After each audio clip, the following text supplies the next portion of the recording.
Go ahead, back. Appreciate it. RJ, you know, you're no stranger to MSG in that area, but what is it like? I mean, in this year with this team being able to go back there and play against UConn, and has he given you any words of inspiration, any special messages, knowing the circumstances of this year? Yeah, I mean, it's always great just to go back home and, play at probably one of the best, if not the best, arena in college basketball and even professionally NBA.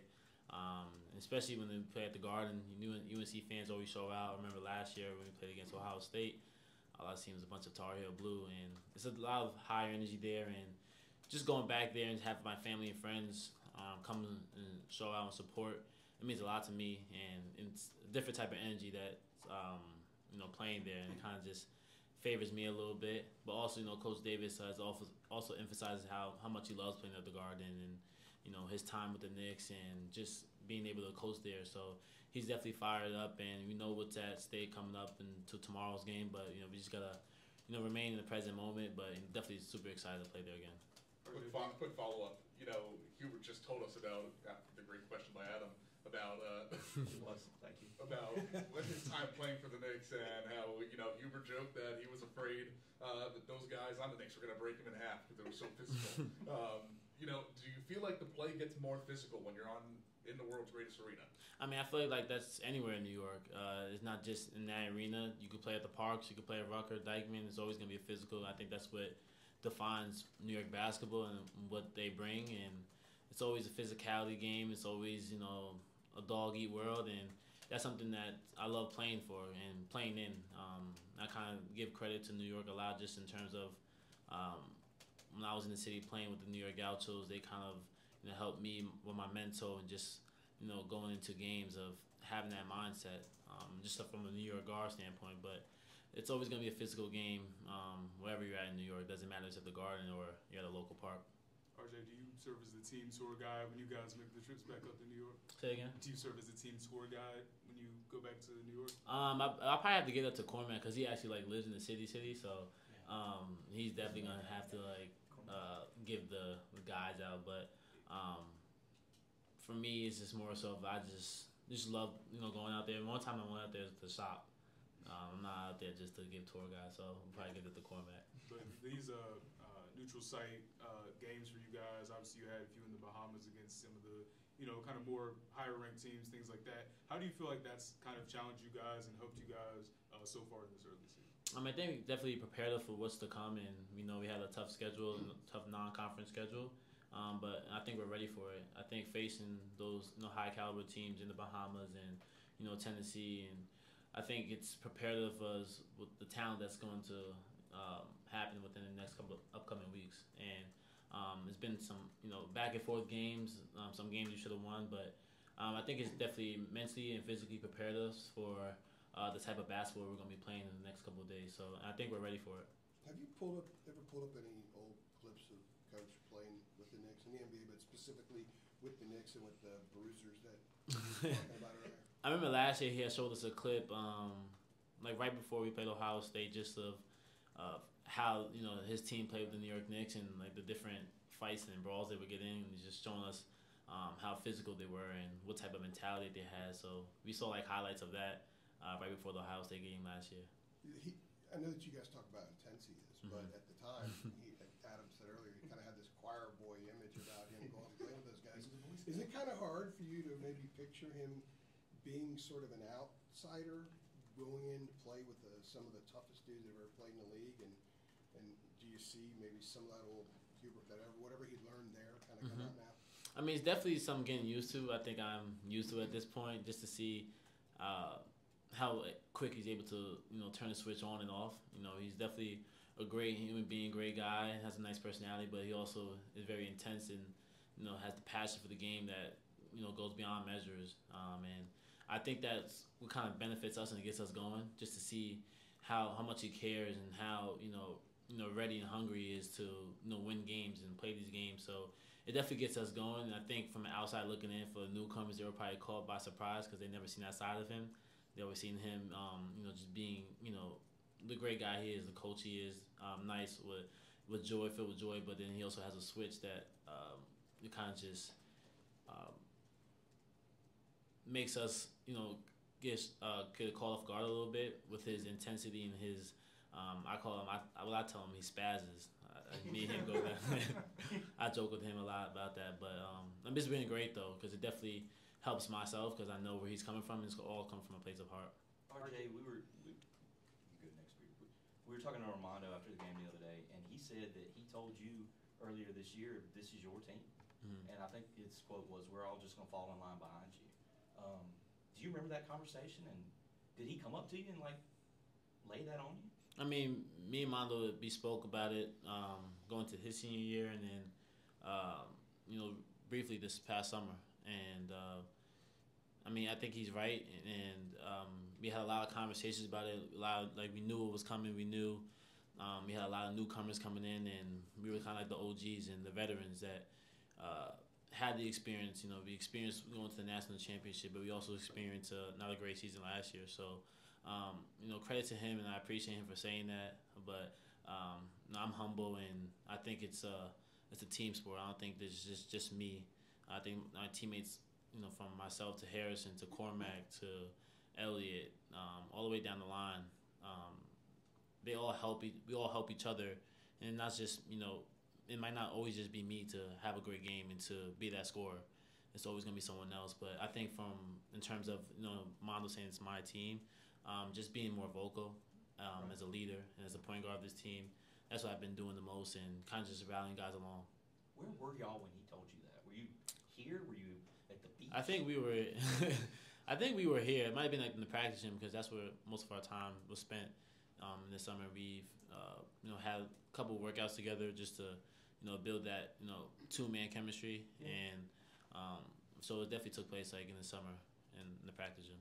RJ, I asked Hubert about what does he have a metric that he looks to see when he's talking about pace and tempo, playing faster this year? Does he look to something? He said he's not looking at the stats; it's more of like an eye test for him. How does for you when you guys are maybe playing at a better tempo and pace, not just fast breaks, but just the way you move the ball and everything like that? What does it feel like when you know you're doing it right? It feels great. But I think it's also something that we prepared in practice for. It comes naturally. We do it in practice. We push the ball in practice. We find an open man, and I think it's been beneficial for us so far. We're able to.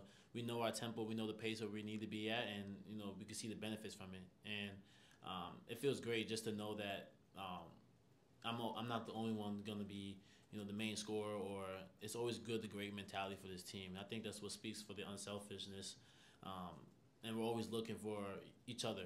We're always happy for each other's success, and the pace so far has been great. The ball movement has been great. We've been from one side of the court to the other, and hopefully we could continue to keep it up and keep it moving. Go ahead. When you think about, you watch film of Tristan Newton, what pops about him? He can do so many things, but what are some of the things that are absolutely his go-to that you guys need? He's kind of like the head of the snake for them. He's a do-it-all type of player, point guard.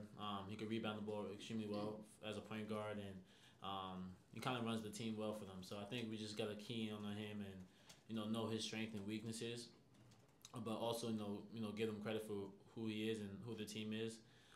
But I think that's some of the things that he does well, just as far as an all-around point guard. You guys have played a couple of edgy teams already this year. How much does having played them help you go into tomorrow night, because they play with an edge as well? Yeah, I think they play with an edge, but I think we do as well. And I think we kind of made that statement in Tennessee, and just kind of build off of that. What type of energy they're going to bring is going to be at the Garden, and what type of coaches and players they are going to come with, and we have to just be ready and prepared for that as well. But same way as they come with the edge, we do as well.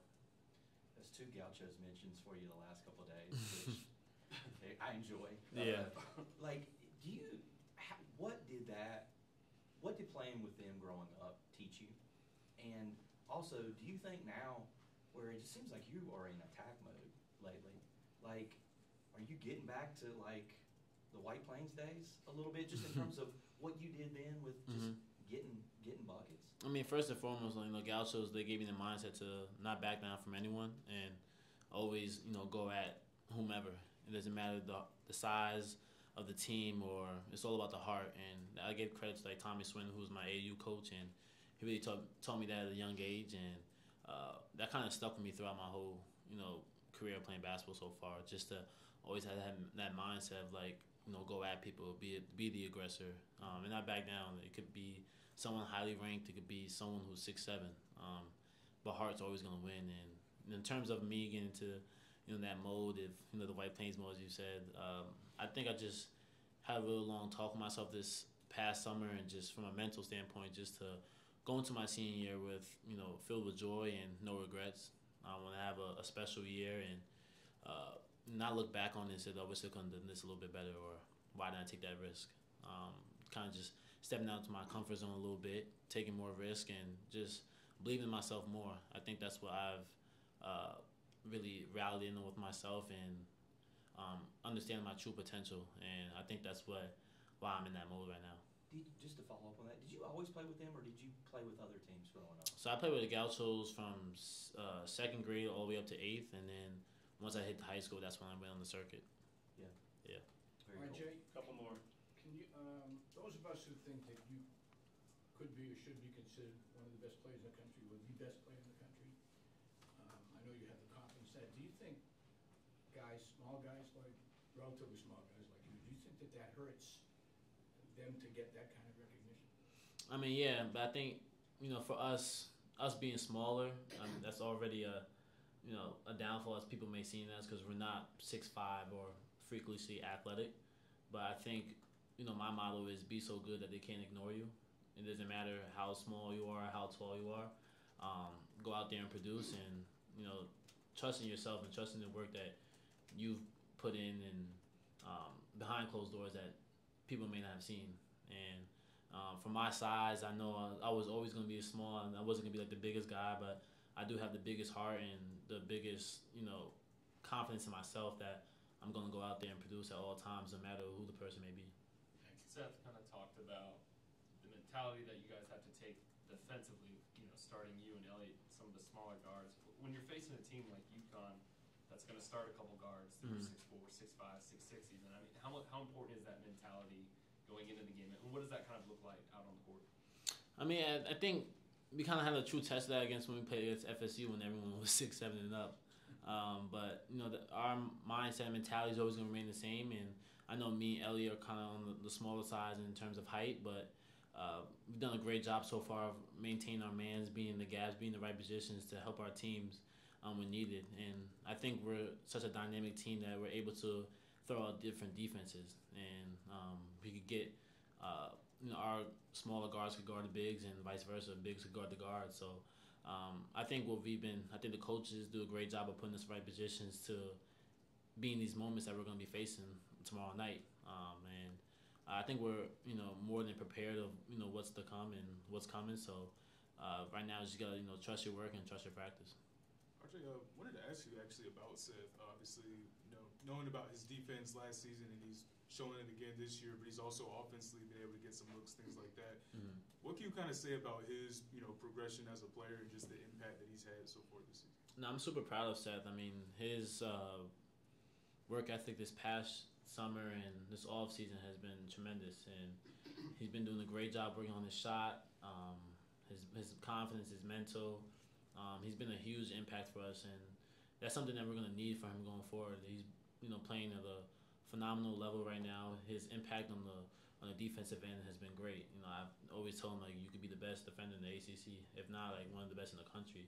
The way he's able to impact the ball and kind of speed guards up, but then also him staying aggressive on the offensive end, attacking the paint, shooting the open jump shots, getting to his mid range. So stuff like that he's been working on this whole off season. He's doing a great job, and he's been consistent with it, and that's the main part. RJ, Last one. looking back at just your whole basketball career and growing up in New York, coming into this game, maybe what would you tell young RJ who's just starting out? That's a good question. Just to remain where your feet are and understand the journey and not really get too caught up in what may be going on outside of it, what may be going right, what may be going wrong. Just to remain present and to continue to trust yourself and believe in yourself because you came a long way. So I'm pretty sure younger RJ looking now at the big RJ is kind of proud of where he is, and I mean that's all he can ask for. Thanks, everybody. Thanks, RJ.